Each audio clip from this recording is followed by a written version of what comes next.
Congress is on the verge of passing a final health care bill. The goal is to get legislation to the president in the next few weeks. John Goodman is president of the National Center for Policy Analysis. Also with us is Ralph Nees. He's the CEO of the National Coalition on Health Care. Mr. Goodman, you probably heard some of the comments Mr. Walker was just making. Just weigh in on this, on the first 10 years. Start with that. Well, I think David is right, and I think that the situation is worse, though, than what he described, because he's concerned about these unfunded obligations we have in Medicare, and he might also have mentioned Social Security. But what we're going to do with this health care bill is we're going to add 18 million people to a health insurance exchange where the government's guaranteeing that health costs will not go above a certain % of their income. Hey, that's an entitlement.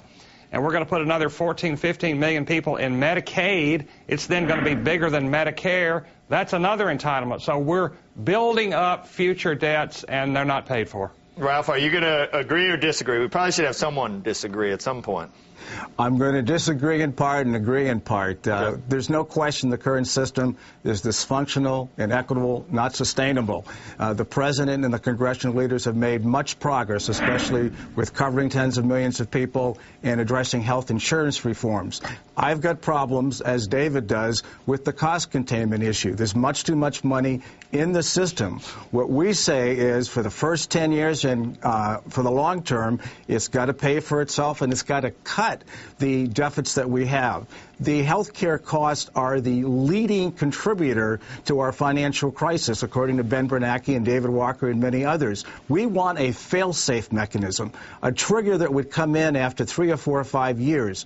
What the insurance industry leaders promised the American people and the president last summer is we promise you we can cut $2 trillion from our health care expenses over the next 10 years by decreasing the rate of increase by 1.5%. Trust but verify, according to Ronald Reagan 25 years ago. Let's put that into law. Let's make cost containment system-wide and enforceable, and we can make sure that it's budget neutral and we rein in long-term costs. Several quick comments. First, John is right that the most imprudent thing that you can do is expand entitlement benefits. That's the most imprudent thing you can do, and that's what's being done here. Secondly, Ralph is right to say that there are positive things here with regard to insurance reform, and obviously if you can get more coverage, that's great, if you can afford it. And affordability, by the way, is not just about the individual, it's about the government and our kids and our grandkids, if you will. But here's the key. We need a fail-safe. There is no fail-safe in this bill. There are all kinds of assumptions that revenues are going to be generated from this, we're going to achieve savings from that, but there's no safeguard. This bill needs an absolute ironclad safeguard to make sure that these savings will happen.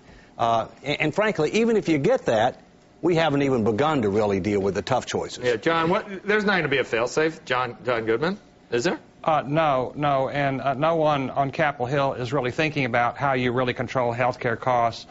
We know costs can be controlled. If you look at those areas of health care where there's no government, no big business, no big insurance, costs are reasonable, quality is high. Cosmetic surgery, LASIK surgery, walk-in clinics and shopping malls, the international market where you pay cash for surgery. In all those markets, you have transparency, high quality, low cost. So we know it can be done, but it's not going to be done by adding on more bureaucrats and more huge dysfunctional organizations. Hey, Ralph, what about the argument that we have tens of millions of people who are without health care insurance? Something needs to be done immediately. This plan may not be perfect, but let's get a way to get people covered and then go back and try and fix it. Do you agree with that? Again, I think that we're off to a good start, but much has to be done over the next month, and I disagree with people who say that the congressional leadership and the president are not looking at cost containment. They are. People are also looking at the possibility of fail-safe. They believe, we need an insurance policy for this bill. If the assumptions are wrong, or for whatever reason we can't raise the money to make sure we can pay for 30-something million new Americans and make sure the others are secure with their health insurance policy. We need that insurance policy, and we're going to make sure we work on it for the next month, and don't bet against it. Keep in mind, here's what Washington is doing again. Yes, we need some level of universal coverage, but we've got to deal with cost. What we're doing is saying, gee, let's have our dessert, we'll eat our spinach later. That's how we got into tens of trillions of dollars unfunded promises, and that's where we're headed. So what's the dessert? Covering Americans? Yeah, coverage is the dessert. Really? And people talk about affordability. Some might argue that's the entree. That is what you need to do first. Well, the fact of the matter is, when you've made $38 trillion more in promises, you know how you're going to cover? Do you? All right? It's a false promise to be able to make more when you can't afford what you've already made. Would you agree at least that there's an old saying in journalism called breaking glass? You need to, in order to change a long-standing problem, you have to break some glass. Does this bill at least do that? And with that, nobody's arguing we're done with this issue. There are positive things. The insurance reforms, the fact that you're getting more people covered, the fact that you've got some pilots and an independent commission, but they won't get the job done. The fact of the matter is that all the tough choices are being punted. They should have started with cost first. You can't have a vat of bloomin' onions as your entree, Carl. I mean, that's not good for you. Your blood pressure is going to go up. Your cholesterol is going to... You can't eat really... fried onion anyway. You eat that all the time. John and Ralph, we appreciate your time. Hope to see you again and come back and talk more about this.